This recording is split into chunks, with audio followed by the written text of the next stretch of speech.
খুব সংক্ষেপে মনে রাখবো, রমজানের রোজা ফরজ হয়েছে 4টি ধাপে। বলেন কয় ধাপে? একটু বলেন তাহলে মনে থাকবে। বলেন অভ্যাস, 2 আদেশ, 3 ফরজ, ধনীদের জন্য একটু ছাড়। বলেন 4 ফরজ, কোনো ছাড় নাই। 3 নাম্বার ফরজ, তবে ধনীদের জন্য একটু সুযোগ ছিল। আর 4 নাম্বার ধনী গরিব আর কোনো সুযোগ নাই, এখন সবার উপর ফরজ।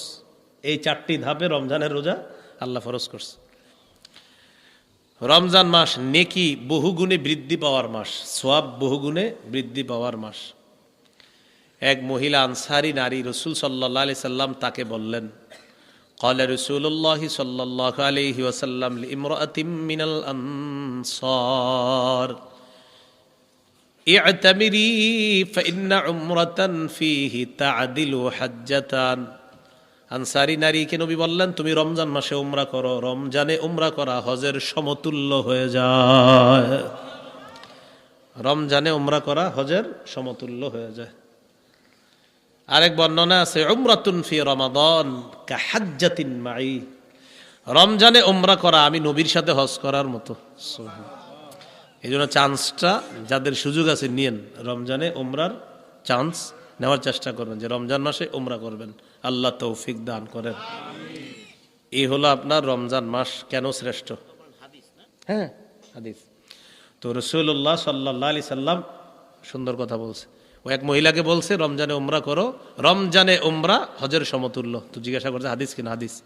নবীজি বলছেন রমজানে উমরা আমার সাথে হজ করার মতো। তো এই জন্য রমজানে যাদের সুযোগ হয় উমরা করা, আল্লাহ তৌফিক দান করেন। এই হলো রমজান মাস, নেকির মাস, কোরআন নাজিলের মাস, সওয়াব বহুগুণে বৃদ্ধির মাস।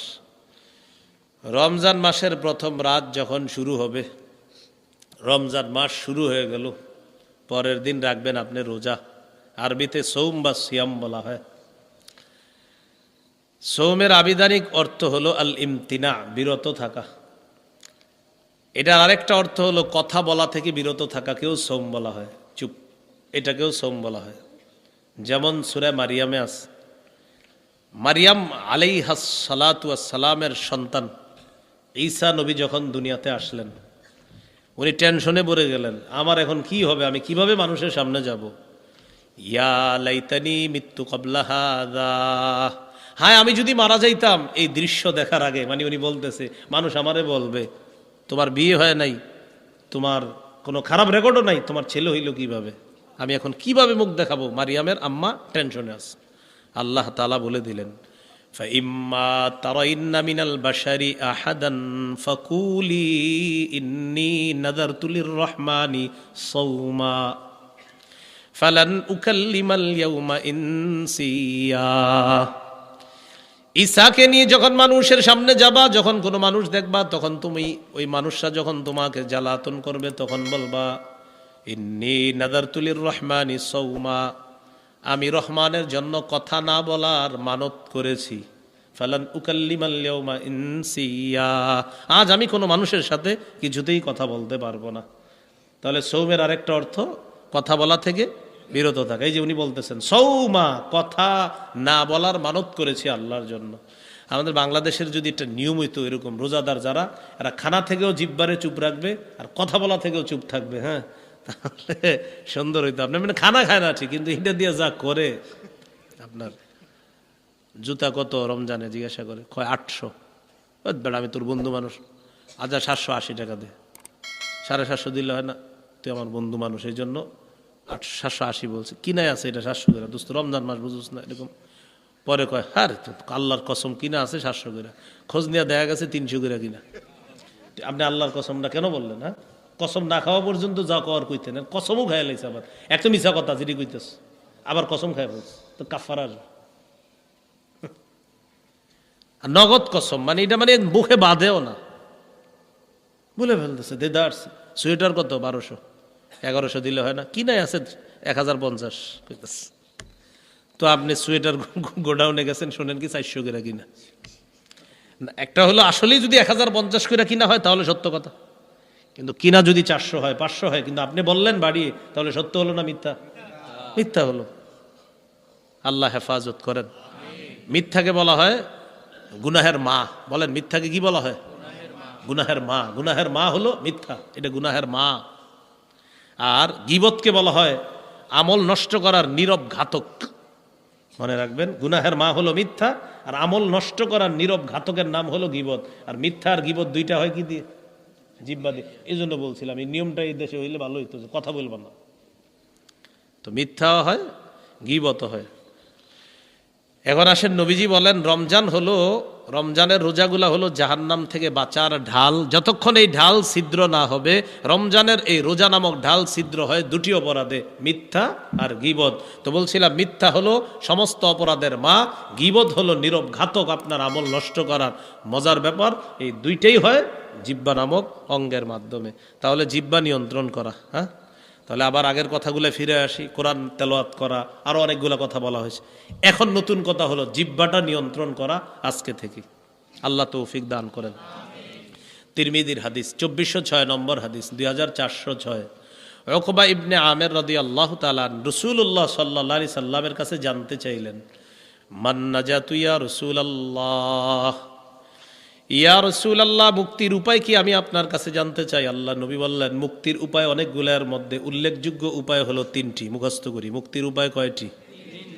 1 নাম্বার, আমসিকা আলাইকা লিসানাক, জিহ্বা নিয়ন্ত্রণ করবা। 2 নাম্বার, আলিয়াসাকা বাইতুকা, তোমার ঘর যেন তোমার জন্য প্রশস্ত হয়ে যায়। এর মানে হলো কাজ থেকে তাড়াতাড়ি ঘরে ফিরবা, কাজ থেকে তাড়াতাড়ি ঘরে ফিরবা। 6টা বাজে বাসায় যাওয়ার কথা, রাত 10টা 11টা বাজে আপনি বাসায় যান না। স্ত্রী ফোন দেয়, কোথায়? কয় বন্ধুদের সাথে আড্ডাবাজি করতেছি। না না, আড্ডাবাজি করা যাবে না, হয়তো কাজে না হয় বাসায়, হয়তো কাজে না হয় বাসায়। বাসায় থাকবেন, স্ত্রী সন্তান মা বাবার সামনে যে গুনাহগুলো আপনি করতে পারবেন না, বাহিরে থাকলে ওই গুনাহগুলো আপনার জন্য সহজ হয়ে যাবে। নবী বলেন 2 নাম্বার, ঘর যেন তোমার জন্য প্রশস্ত হয়, ঘরে থাকবা। মুক্তির উপায়, ঘরে থাকবা, বেশি বেশি ঘরে থাকবা। বর্তমানে আপনার এই যান্ত্রিক যন্ত্রণাটা আইসা বিবি সন্তান এদের থেকে পুরো আলাদা করে দিচ্ছে। ঘরে গেলেও কি করে জানেননি, অভিযোগ আসে, স্ত্রী সন্তানদেরকে সময় না দিয়ে বারান্দায় বসে থাকে। আপনার বাচ্চাটার সাথে একটু খেলেন না, একদিন দেখেন কি ও কত মজা পায়, আরাম পায়। একদিন ওরে বসে পড়ান, সরু সরা রশ্মি দীর্ঘি ইংরেজিতে ABCD, ওর যদি নাও হয় তাও বলবেন সুন্দর হয়েছে, আমার চেয়ে সুন্দর, আসলে সুন্দর হয়নি, কিন্তু সে খুশি, মহা খুশি সে। এই ঐতিহ্যগুলো আগে পরিবারে ছিল, এখন আর নাই। এখন থাকবে কিভাবে? ওই যে বাচ্চারে পড়াবে না, ওরে একটা দিয়ে ওই কোনায় বসায় রাখছে, মেয়েরে দিয়ে ওই কোনায় বসায় রাখছে, স্ত্রীও আবার রান্না করতেছে দেখে দেখে। কিভাবে করবেন বলেন? কথাগুলা কি বাস্তব কিনা? কিভাবে বলে মহব্বত ভালোবাসা হবে কিভাবে? পারিবারিক বন্ধনগুলা কিভাবে আসবে? দেখেন বন্ধনটা কোনায় কোনায় চলে গেল, ছেলে এক কোনায়, মেয়ে আর এক কোনায়, স্ত্রীও রান্না করতেছে দেখে দেখে, আপনিও মোবাইল চালাইতেছেন। তো আপনি যেটা বন্ধনের মধ্যে ছিলেন, কেন স্ত্রী রান্না করতেছে, তার সাথে গিয়ে আপনি রান্নার কাজে দেখেন, আপনি আলুটা আগায় দেন, আপনি একটু করেন। হাদিসে আসছে, আম্মা জান আয়েশা সিদ্দিকা রাদিয়াল্লাহু তাআলা আনহা বলেন, নবীজি ঘরের কাজে আমাদের সহযোগিতা করতেন।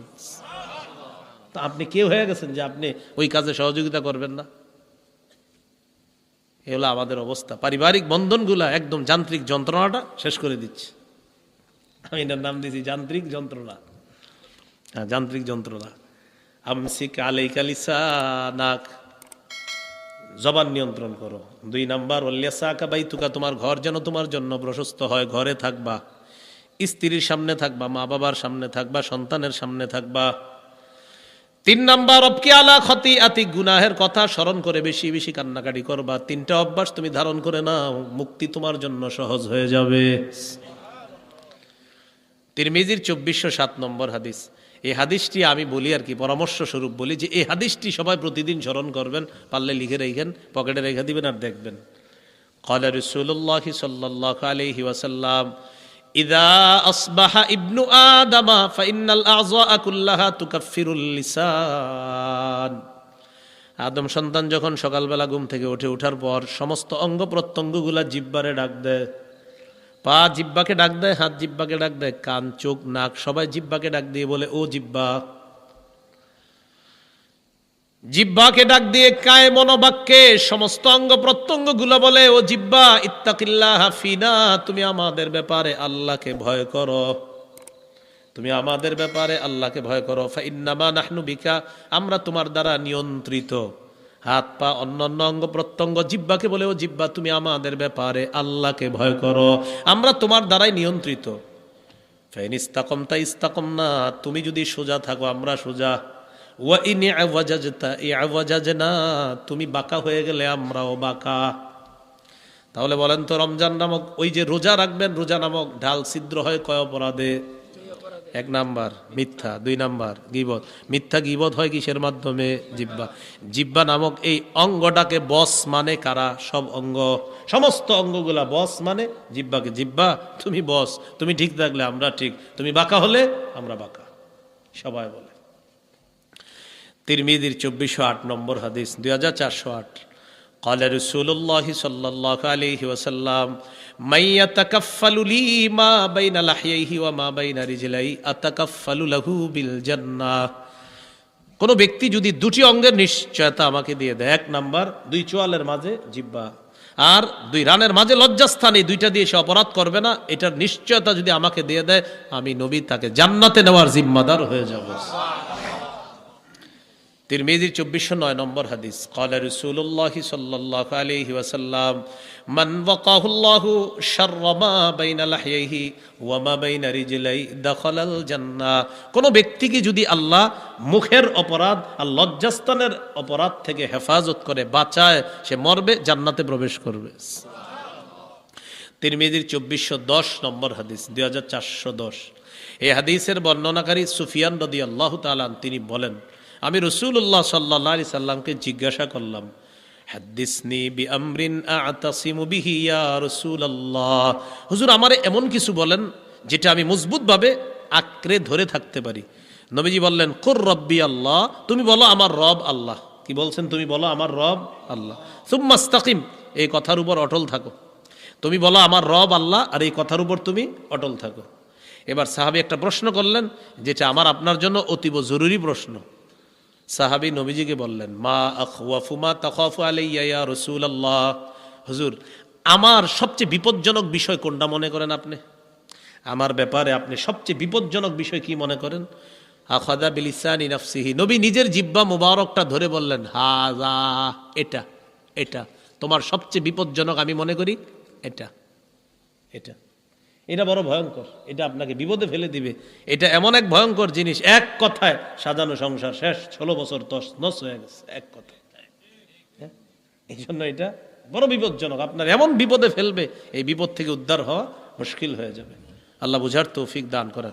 না এটা হাসির ছলে নিবেন না, এটা উপদেশ গ্রহণ করেন যে আসলে ভয়ঙ্কর এটা। তিরমিজির হাদিস 2616 নম্বর হাদিস, 2616। হাদিসের বর্ণনাকারী মুআজ ইবনে জাবাল রাদিয়াল্লাহু তাআলা তিনি বলেন, নবীজির সাথে এক সফরে ছিলাম। সফরে নবীর কাছাকাছি হওয়ার পর আমি নবীজিকে প্রশ্ন করলাম, আখবিরনি বিআমালিন ইউদখিলুনিল জান্নাতা ওয়া ইউবাঈদুনি মিনান নার। ইয়া রাসূলুল্লাহ, আমাকে এমন কিছু আমল বলেন যে আমল আমাকে জান্নাতে প্রবেশ করাবে আর জাহান্নাম থেকে দূরে রাখবে। নবীজি জবাব দিলেন, লাকাদ সাআলতানি আন আযীম ওয়া ইন্নাহু লাসিরুন আলা মান ইয়াসসারাহুল্লাহু আলাইহি। তুমি আমাকে কঠিন একটা প্রশ্ন করছো, তবে এই প্রশ্নটা তাদের জন্য সহজ, আল্লাহ যাদের জন্য সহজ করে দেয়। কঠিন একটা প্রশ্ন করেছো, তবে প্রশ্নটা তাদের জন্য সহজ, যাদের জন্য আল্লাহ সহজ করে দেয়। তো রাসূলুল্লাহ সাল্লাল্লাহু আলাইহি সাল্লাম বললেন, তা'বুদুল্লাহ লা তুশরিকু বিহি শাইআ, আল্লাহর ইবাদত করবা, শিরিক করবা না। বললেন, ওয়া তুকিমুস সালাহ, নামাজ কায়েম করবা, ওয়া তুতিজ যাকাহ, যাকাত আদায় করবা, ওয়া তাসুমু রমাদান, রমজানের রোজা রাখবা, ওয়া তাহুজ্জুল বাইতা, হজ করবা। নবীজি বলে দিলেন, ইবাদত করবা, নামাজ পড়বা, হজ করবা, যাকাত দিবা, আর তুমি রমজানের রোজা রাখবা। এই 5টা কথা বললেন। বলার পর বললেন, আলা আদুল্লুকা আলা আবওয়াবিল খাইর, আমি কি তোমাকে কল্যাণের দরজা সমূহের কথা বলবো না? এবার নবীজি বললেন, কল্যাণের অনেকগুলা দরজার মধ্যে উল্লেখযোগ্য দরজা হলো 3টা। 1 নাম্বার আস-সাওমু জুন্নাহ, 1 নাম্বার রোজা কল্যাণের দরজা। 2 নাম্বার আস-সাদাকাতু তুতফিউল খাতিআতা কামা ইউতফিউল মাউন নার, সদকা কল্যাণের দরজা। সদকা গুনাহকে এমন ভাবে মিটিয়ে দেয় যেমন পানি আগুনকে নিভিয়ে দেয়, সদকা গুনাহকে ধুয়ে মুছে সাফ করে দেয়। তো এটা কল্যাণের দরজা। 3 নাম্বার ওয়াসসালাতুর রাজুলি মিন জাওফিল লাইল, রাতের বেলায় তাহাজ্জুদ নামাজ পড়া। রাতে কি পড়া? তাহাজ্জুদ নামাজ পড়া। 3টা কল্যাণের দরজা। এরপরে নবী বললেন আলা উখবিরুকা বিরাসিল আম, আমি কি তোমাকে সব জিনিসের মূল কোনটা বলবো না? ওয়া আমুদিহি, সব জিনিসের খুঁটি কোনটা বলবো না? ওয়াদিরওয়াতি সানামি, সব জিনিসের চূড়ান্ত শিখর কোনটা বলবো না? নবী বললেন রাসুল আমরি আল ইসলাম, মূলের নাম হলো ইসলাম। ওয়া আমুদুহু আস-সালাহ, খুঁটির নাম হলো নামাজ। ওয়াদিরওয়াতু সানামিহি আল জিহাদ, চূড়ান্ত শিখরের নাম হলো জিহাদ। কি বলেন তো? জিহাদ। তাহলে সর্বোচ্চ শাখা কি? জিহাদ। মূলের নাম ইসলাম, খুঁটির নাম নামাজ। এই সবগুলা বইলা নবীজি বললেন আলা উখবিরুকা বিমালাকি যালিকা কুল্লিহি, এই যে তোমাকে এতগুলা ওয়াজ করলাম, নামাজের কথা বললাম, রোজার কথা বললাম, হজের কথা বললাম, যাকাতের কথা বললাম, কল্যাণের দরজা সমূহের কথা বললাম, সৎকার কথা বললাম, আমি কি তোমাকে সবগুলার সার নির্যাস বলবো না? এটাই তো আসল। এই সবগুলার সার নির্যাস তোমাকে বলবো না? সাহাবী অবাক, এতগুলা ওয়াজ করছে নবীজি, এখন বলতেছে সার নির্যাসটাই নাকি বাকি। নবীজি জিব্বা ধরলেন, ধরার পর বললেন কুফা আলাইকা হাজা, এটা নিয়ন্ত্রণ করবা, সব ঠিক থাকবে। তোমার নামাজ, রোজা, হজ, যাকাত সব ঠিক থাকবে, এটা নিয়ন্ত্রণ করবা। সাহাবী বললেন ইন্না লামুআখাযুনা বিমা নাতাকাল্লামু বিহি ইয়া রাসূলুল্লাহ, হুজুর কথার কারণে আল্লাহ আমাদেরকে ধরবে? নবী বললেন হাল ইয়াকুব্বুন নাসা ফিন নারি আলা ওয়ুজুহিহিম আও আলা মানাখিরিহিম ইল্লা হাসাইদু আলসিনাতিহিম, বেশিরভাগ মানুষ মাথাটা নিচে আর বা উপরের দিকে দিয়ে জাহান্নামে নিক্ষেপ করা হবে শুধু জিহ্বার অপরাধের কারণে। রোজা ছিদ্র হয় কয় অপরাধে? মিথ্যা গীবত। মিথ্যা গীবত হয় কি দিয়ে? বেশিরভাগ মানুষ জাহান্নামে যাবে কোন অঙ্গের কারণে? জিহ্বা। সওমের আবিধানিক অর্থ হলো কথা বলা থেকে বিরত থাকা। মনে আসেনি? এটা বলতেছিলাম যে সওমের একটা অর্থ হলো কথা বলা থেকে বিরত থাকা। তো যাই হোক, রমজান মাসে জিহ্বাটাকেও নিয়ন্ত্রণ করার চেষ্টা করা। আল্লাহ তৌফিক দান করেন।